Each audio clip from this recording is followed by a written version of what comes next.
julio de 2026. El Kremlin se enfrenta a una realidad numérica incontestable que amenaza la sostenibilidad de sus operaciones militares.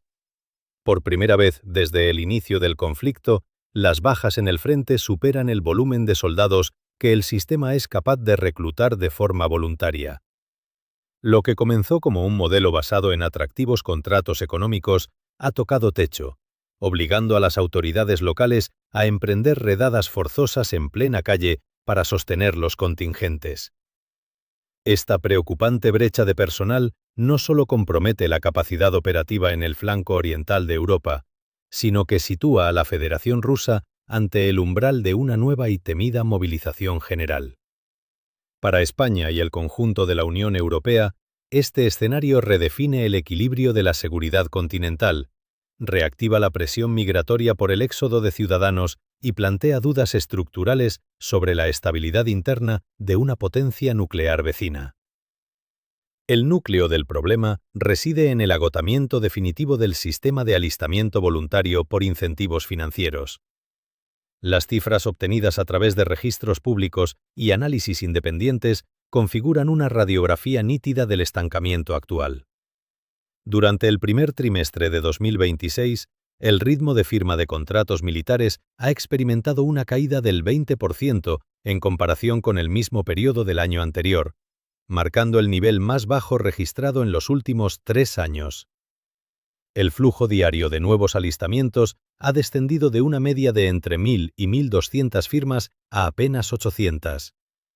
En términos globales, la cifra de contratos suscritos ha pasado de los 90.000 del ejercicio previo a aproximadamente 71.000 en lo que va de año.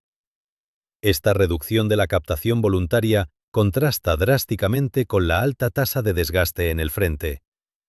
Los datos recabados por medios independientes como Mediazona y el servicio en ruso de la BBC han verificado nominalmente el deceso de 22.519 militares rusos, incluyendo a 7.226 oficiales en sus registros de confirmación directa. Sin embargo, las proyecciones estadísticas basadas en los registros de sucesiones y notarías elevan la estimación de víctimas mortales totales a una cifra cercana a las 350.000 personas.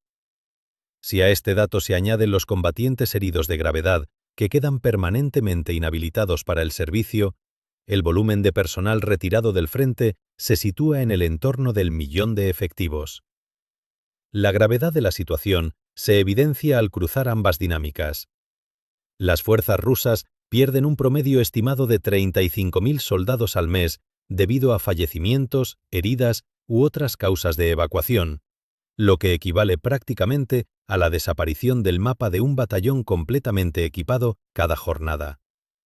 Frente a este desgaste, la cifra de nuevos soldados bajo contrato incorporados al sistema se ha estancado en unos 27.000 mensuales. La diferencia resultante de 8.000 efectivos actúa como un déficit operativo recurrente que se acumula cada 30 días, una brecha que las autoridades ya no consiguen cubrir mediante los métodos de persuasión convencionales.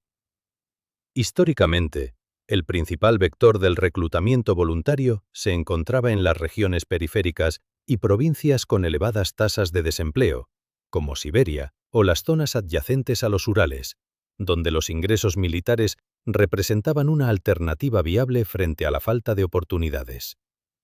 Ante los primeros síntomas de fatiga, el Estado recurrió a la inyección económica masiva, elevando las primas de enganche a importes equivalentes a unos $22.000 según la región, e incluso decretando la condonación de deudas financieras de hasta 10 millones de rublos, unos $139.000, para los nuevos firmantes. Pese a la magnitud de estas sumas, inalcanzables para una familia rural media tras años de trabajo, el incentivo económico ha perdido su capacidad de atracción frente al riesgo real y evidente de muerte en combate. Además, la transferencia continuada de recursos estatales para sufragar estos bonus ha comenzado a erosionar los presupuestos locales destinados a infraestructuras civiles, carreteras y escuelas, tensionando la administración interna regional. Paralelamente, las fuentes de reclutamiento alternativas que oxigenaron el despliegue en fases anteriores muestran claros signos de agotamiento. Las cuotas penitenciarias, diseñadas para nutrir las filas con reclusos a cambio de indultos, han reducido de forma drástica la población reclusa rusa, que pasó de 456.000 internos en 2021 a 282.000 en el inicio del presente ciclo, debido a su envío directo a las zonas de combate. Esta estrategia, si bien sostuvo numéricamente el frente de manera temporal, ha terminado por resentir la calidad y cohesión de las unidades sobre el terreno debido a la escasa cualificación táctica de los reemplazos.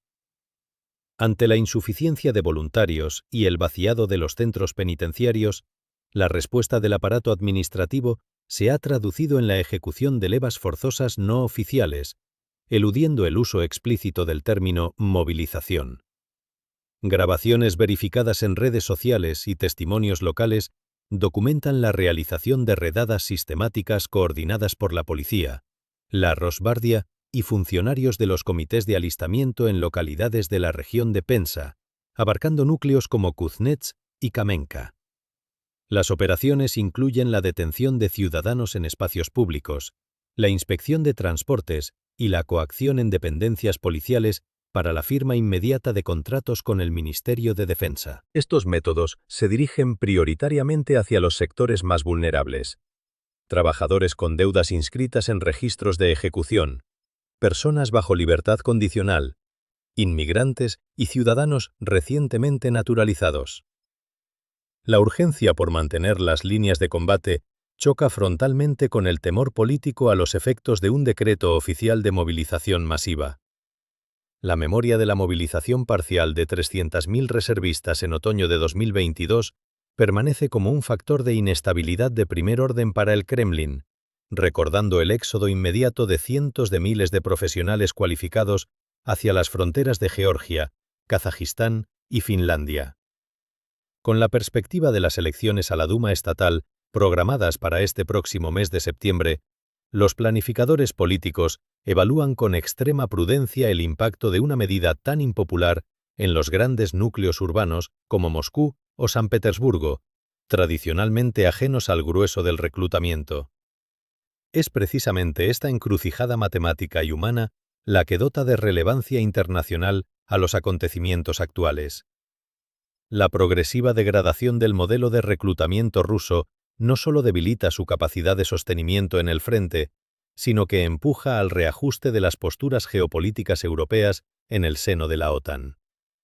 Para la Unión Europea, y muy especialmente para la estabilidad de sus fronteras, una crisis de personal militar en Rusia introduce dos escenarios críticos: el riesgo latente de un colapso en la seguridad regional del flanco oriental, o por el contrario, la adopción de medidas drásticas de movilización total por parte del Kremlin que intensifiquen la duración del conflicto.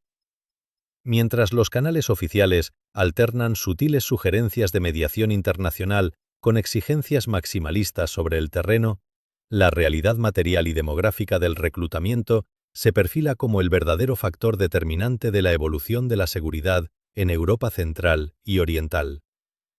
La evolución de los acontecimientos durante los meses recientes permite trazar una cronología precisa de cómo la escasez de mano de obra militar ha transformado las dinámicas internas de la administración rusa.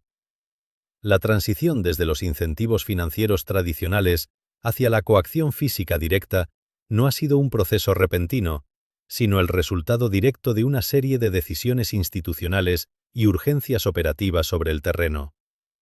El seguimiento de los incidentes documentados a nivel regional revela el modus operandi empleado por las oficinas de reclutamiento para intentar dar cumplimiento a las estrictas cuotas impuestas por la Administración central, evidenciando las fricciones crecientes entre la legalidad formal y las necesidades numéricas del frente. El punto de inflexión en el endurecimiento de los métodos de captación se sitúa a principios del mes de junio, coincidiendo con la publicación de diversas directrices internas dirigidas a los gobernadores regionales. De acuerdo con los datos facilitados por organizaciones de supervisión independientes y colectivos como el Grupo ATESH, el Kremlin fijó objetivos de reclutamiento obligatorios para cada distrito de la Federación. Las administraciones locales que mostraron retrasos en el cumplimiento de estas directrices fueron objeto de severas advertencias regulatorias, lo que provocó una movilización inmediata de los recursos policiales locales para acelerar las altas por cualquier vía disponible. El reflejo más evidente de esta presión administrativa se registró entre el 17 y el 18 de junio en la región de Penza. Durante estas jornadas, efectivos pertenecientes a los cuerpos de seguridad locales y a la Rosguardia desplegaron un dispositivo de control en las principales vías públicas y nudos de comunicación de ciudades como Kuznetsk y Kamenka. Los testimonios directos de los residentes y las grabaciones obtenidas en el lugar confirman la interceptación sistemática de vehículos de transporte público y autobuses urbanos. Los agentes obligaron a descender a los varones en edad militar con el fin de trasladarlos a las dependencias policiales más cercanas. El proceso de formalización de estos alistamientos forzosos se ha caracterizado por el uso de la confusión legal y la coacción psicológica. En uno de los casos con mayor repercusión pública, la esposa de un ciudadano afectado relató detalladamente el procedimiento empleado por los funcionarios en la comisaría. Tras ser detenido en un control de carretera bajo el pretexto de una infracción administrativa por estado de embriaguez, el hombre fue conducido a una oficina donde se le instó a firmar una serie de documentos presentados como actas rutinarias de denuncia. La firma de estos formularios conllevaba, en realidad, la suscripción vinculante de un contrato de servicio de larga duración con el Ministerio de Defensa. Ante la difusión masiva de estas denuncias en plataformas digitales, la respuesta de las autoridades combinó la confirmación parcial de los hechos con la negativa rotunda de las irregularidades. El comisario militar de la región de Penza compareció públicamente para ratificar la ejecución de los operativos de control y las inspecciones de transporte, aunque calificó de infundadas las acusaciones referentes a la firma obligatoria o fraudulenta de contratos. Esta declaración oficial supuso, no obstante, el primer reconocimiento explícito de la existencia de redadas coordinadas para alimentar los censos militares fuera de los periodos tradicionales de conscripción. De forma simultánea al despliegue en las calles, el debate político interno comenzó a reflejar la inviabilidad del modelo puramente voluntario. El 1 de junio, un mensaje difundido a través del canal de Telegram atribuido al diputado de la Duma estatal, Andrei Guruliov, señalaba de forma explícita que las autoridades centrales contemplaban la preparación de una nueva fase de movilización para el periodo otoñal debido al estancamiento de las operaciones en las líneas defensivas. Aunque pocas horas después el propio representante desmintió la autoría del texto, alegando una supuesta intrusión cibernética en sus sistemas de comunicación, el incidente evidenció la presencia de esta discusión en los círculos legislativos. Mientras la presión en la retaguardia se intensificaba, la situación en la primera línea de combate comenzó a mostrar signos de fatiga moral derivados de la caída en el tiempo de preparación de los nuevos contingentes. Diversos registros audiovisuales captados en el frente muestran el malestar de las tripulaciones de primera línea respecto al tipo de misiones encomendadas y a la gestión del mando. En uno de los fragmentos recuperados, un soldado relata cómo su unidad fue enviada bajo fuego directo con la única finalidad de recolectar folletos de rendición lanzados por las fuerzas opositoras, antes de que el resto de los componentes del batallón pudiera tener acceso a ellos. Las declaraciones de los propios combatientes inciden de forma recurrente en la ausencia de justificaciones tácticas comprensibles para las operaciones y en la desconexión existente entre las decisiones de los oficiales y las condiciones materiales del terreno. Esta devaluación de la operatividad militar guarda una relación directa con la drástica reducción de los periodos de instrucción previos al despliegue. Los análisis de la estructura formativa de las Fuerzas Armadas confirman que la duración del entrenamiento para los civiles reclutados ha experimentado una contracción severa a medida que aumentaban las necesidades de reemplazo. Al inicio de las operaciones, los nuevos soldados recibían un periodo formativo de 3 meses enfocado en la especialización táctica y el manejo de armamento pesado. Para el año 2024, este intervalo ya se había visto reducido a un solo mes de instrucción general. Los datos actuales constatan que, en los escenarios de mayor urgencia, los plazos de formación se han acortado a una semana, o en supuestos extremos, a cursos de instrucción básica de 5 días de duración antes del traslado definitivo a las posiciones avanzadas del frente. La confluencia de un adiestramiento deficiente y la incorporación forzosa de perfiles no aptos ha transformado la composición interna de las unidades. Informes de analistas y testimonios de combatientes veteranos coinciden en señalar que los contingentes integrados por antiguos reclusos, ciudadanos endeudados o inmigrantes sin experiencia previa carecen de la cohesión necesaria para desarrollar maniobras complejas. Esta circunstancia ha provocado que gran parte de estos efectivos sean empleados casi exclusivamente en asaltos frontales de desgaste, incrementando de manera exponencial el número de bajas y alimentando, a su vez, la necesidad perentoria de iniciar nuevas redadas en la retaguardia. La secuencia temporal demuestra que el sistema se encuentra atrapado en un ciclo de desgaste permanente. La escasez de voluntarios fuerza la adopción de métodos coercitivos urgentes, los cuales generan soldados con escasa preparación que sufren bajas aceleradas en el frente, obligando a reiniciar la presión sobre la población civil en periodos cada vez más cortos. Esta dinámica no solo compromete la eficacia estrictamente militar de las divisiones sobre el terreno, sino que traslada la tensión de la guerra directamente al tejido cotidiano de las provincias rusas, alterando la percepción social del conflicto y limitando el margen de maniobra política del aparato estatal. La comprensión íntegra de la crisis de personal que afronta el aparato militar ruso requiere examinar las implicaciones geopolíticas a largo plazo y el marco internacional en el que se inscriben estas dinámicas de desgaste. El paso del reclutamiento voluntario incentivado económicamente a las levas forzosas locales altera de forma sustancial las variables estratégicas que manejan los planificadores de la Unión Europea y de la OTAN. Para España, como miembro activo de la Alianza Atlántica y partícipe de las misiones de seguridad colectiva en el flanco oriental europeo, la evolución de la estabilidad interna de la Federación Rusa y su capacidad para sostener un conflicto prolongado representan factores críticos para definir la política exterior y de defensa de los próximos años. El contexto previo a este escenario de estancamiento se cimenta sobre el pacto social implícito que el Kremlin mantuvo con las principales urbes desde el inicio de las operaciones en 2022. Dicho acuerdo garantizaba que, mientras las provincias periféricas y las minorías étnicas aportaran el grueso de la mano de obra a cambio de compensaciones económicas elevadas, las clases medias y altas de Moscú y San Petersburgo podrían continuar con su actividad cotidiana al margen de las consecuencias directas de la guerra. La quiebra de este modelo, debido al agotamiento de los recursos humanos, rompe dicho equilibrio y sitúa a la Administración Central ante dilemas políticos de gran envergadura.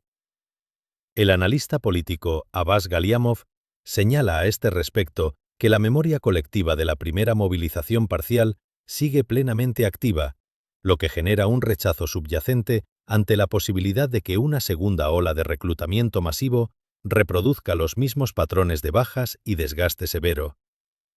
Esta tensión interna explica la aparente contradicción en las señales diplomáticas emitidas desde Moscú. Durante los últimos meses, los canales oficiales del Kremlin han incrementado las alusiones a una potencial disposición para entablar conversaciones de paz o establecer moratorias bilaterales en determinados tipos de ataques de largo alcance, sugiriendo incluso la mediación de potencias terceras como la República Popular China o Brasil.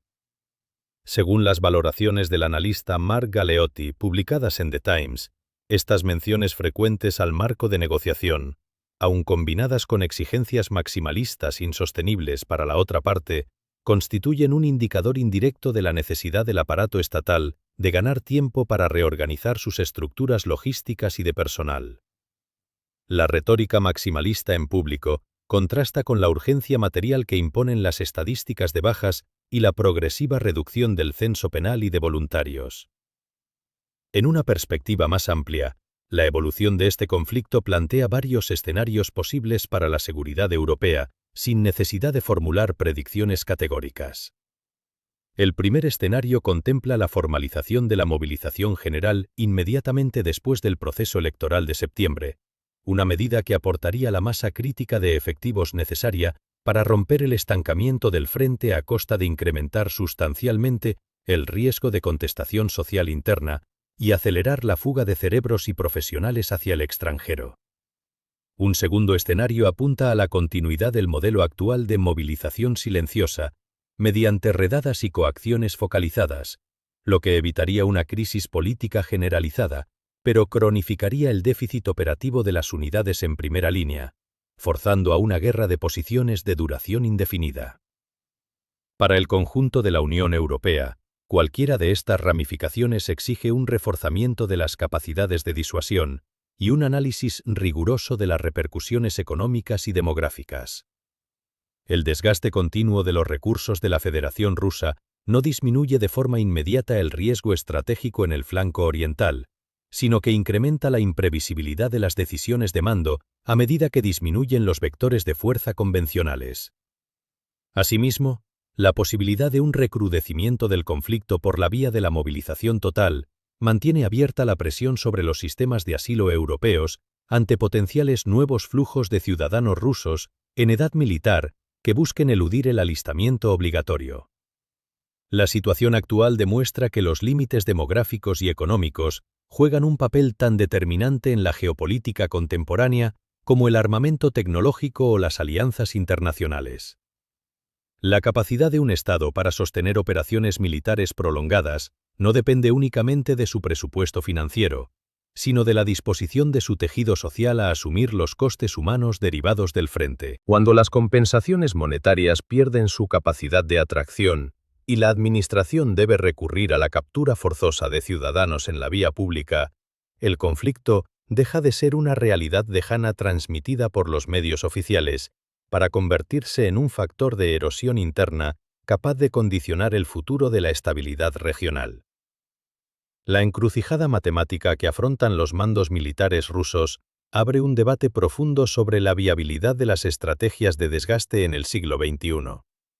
Ante esta coyuntura, surge una cuestión fundamental para el análisis de las relaciones internacionales y el equilibrio en Europa.